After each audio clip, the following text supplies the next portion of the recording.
比如说我们拍女模的话，可能会用一个比较平一点的光线啊，然后会显得肤质啊这样比较 OK。但是如果是拍男生的话，因为他骨骼比较明显的话，我就会用比较强一点的灯光。一般我们拍人像会用50端或者85端，因为它畸变比较小，然后拍出来人会比较好看一些。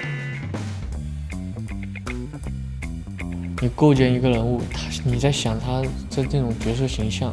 或者你是构建一个场景，我自己比较喜欢场景，所以我很喜欢恶童。每一个场景，这里是不是有盆花？阳台上，旁边有没有垃圾？旁边有没有小野猫？这种一些小细节，因为这种大致场景构建好，做这些细节的时候，真的就是在创造一个你的世界。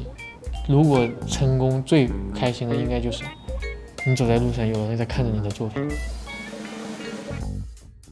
团队是最喜欢的。